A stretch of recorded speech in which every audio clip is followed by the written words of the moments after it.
వచ్చి ఒక హోంమంత్రి వచ్చేమో ఏటీఎం అయిపోయిన తెలంగాణ అంటాడు ఏఐసిసికి, నువ్వేమో మూటలు పోతున్నాయి అంటావు. మీ ప్రధానమంత్రి వచ్చి ఆర్ఆర్ ట్యాక్స్ అంటాడు. మరి ముగ్గురు కలిసి ఏం చేస్తున్నారు? మీరు దేశాన్ని నడుపుతున్నారా లేకపోతే గాడుగులు తోలుతున్నారా? ఏం చేస్తున్నారు చెప్పమను.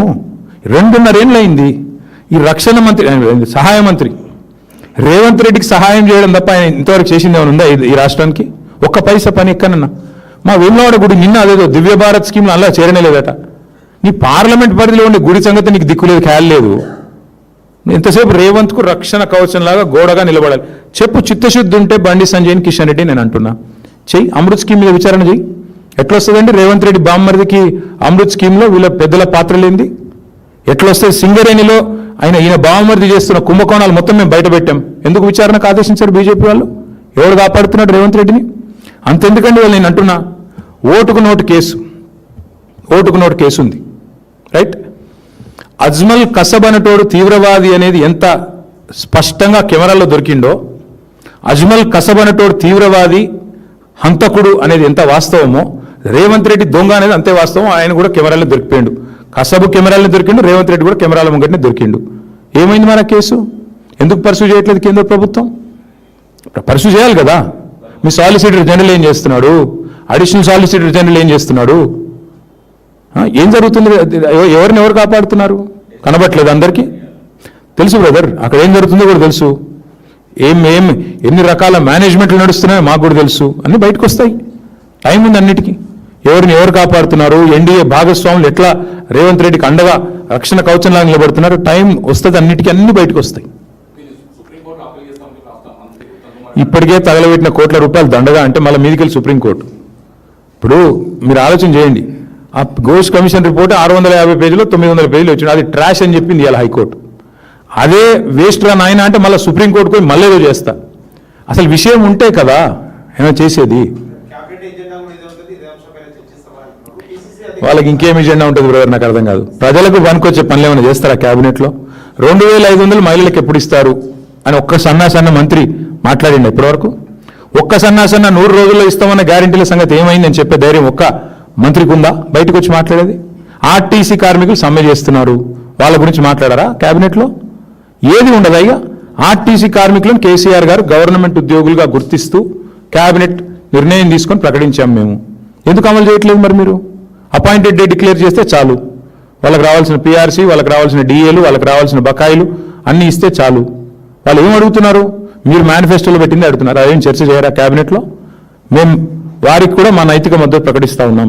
ఆర్టీసీ కార్మికులు ఎవరైతే ఇవాళ ప్రభుత్వాన్ని మీరు ఇచ్చిన హామీ నిలబెట్టుకోండి అని అడుగుతున్నారు, వాళ్ళు ఏం కొత్తగా అడగట్లేదు. వారికి కూడా మా పార్టీ తరఫున నైతిక మద్దతు ప్రకటిస్తున్నాం. తప్పకుండా కాంగ్రెస్ ఇచ్చిన హామీలు ఆర్టీసీ కార్మికులకు నెరవేర్చాలని మేము కూడా డిమాండ్ చేస్తాం.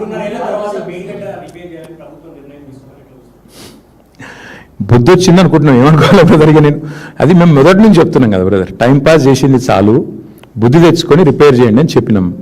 ఆఖరికి ముఖ్యమంత్రి గారికి బుద్ధి వచ్చిందేమనుకుంటే బుద్ధి రాలేదు, బూతులు వస్తున్నాయి మళ్ళీ ఆయనకి. మేడిగడ్డ పోయాడు, కేసీఆర్ గారు జగిత్యాలలో మీటింగ్ పెట్టుకుంటే ఈయన కూడా పోటీ సభ పెట్టిండు. పోటీ సభ పెట్టి ఏం సాధించిండు? ఇజ్జత్ అంతా తీసుకున్నాడు. ఆడ కూర్చున్నోళ్ళు ఇంటలేరు, టీవీలో ఎవరు చూస్తలేరు. ఈయన కంఠశోష బూతులు తప్ప ఇంకేం లేదు ఆడ. ఏమున్నా చెప్పండి? ఏముంది చేసింది చెప్పుకోనికే? ఏమీ లేదు. ఆడ పోయి మరి కనీసం ఆ నీళ్ళు నెత్తిమీద జల్లుకొని క్షమాపణ చెప్పినా అయిపోయేది. గోదావరి నీళ్ళు నెత్తిమీద జల్లుకొని కాళేశ్వరం నీళ్ళు, అది కూడా చేయలేదు. మళ్ళీ అదే బూతులు, అదే వరస, అదే ఒరవడి. ఏం లాభం దాంతో? పొన్నం ప్రభాకర్ గారు అంటే నాకు గౌరవం ఉంది. దయచేసి పొన్నం ప్రభాకర్ గారు నేను రిక్వెస్ట్ చేస్తా ఉన్నా, అన్న మీరు పని చేయండి. మేనిఫెస్టో చైర్మన్ మన శ్రీధర్ బాబు గారు, మన జిల్లా మంత్రి గారే, మేనిఫెస్టోలో 28వ పేజీలో ఏం రాసిండో ఆర్టీసీ కార్మికులకు ఒకసారి పొన్నం ప్రభాకర్ గారు చూడాలని నా విజ్ఞప్తి. వారు అడుగుతున్నది 2.5 ఏళ్ళ తర్వాత ఆర్టీసీ కార్మికులు పాపం ఓపిక పట్టిండ్రు. సగం టైం అయిపోయింది, మీకు సగమైంది, 60% ఒడిచిపోయింది, 3 బడ్జెట్లు ఒడిచిపోయినాయి. ఇక నువ్వు ఇప్పుడన్నా కనీసం ఆ మేనిఫెస్టోలు ఏం రాసిరో మీరు చదువుకోండి.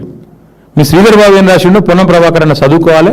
చదువుకొని మరి పొన్నం ప్రభాకర్ గారికి ఆర్టీసీ మంత్రి వస్తుందని చెప్పి ముందే కుట్రవన్నీ ఏమైనా చేసిండో శ్రీధర్ బాబు గారు నాకు తెలియదు, మేమైతే చేయలేదు. Thank you.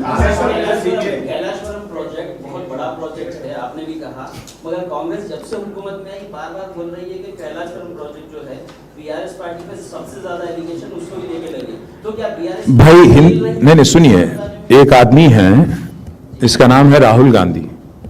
वो हिंदुस्तान में ऐसे लीडर इससे पहले था नहीं कभी, आगे भी शायद नहीं रहेंगे।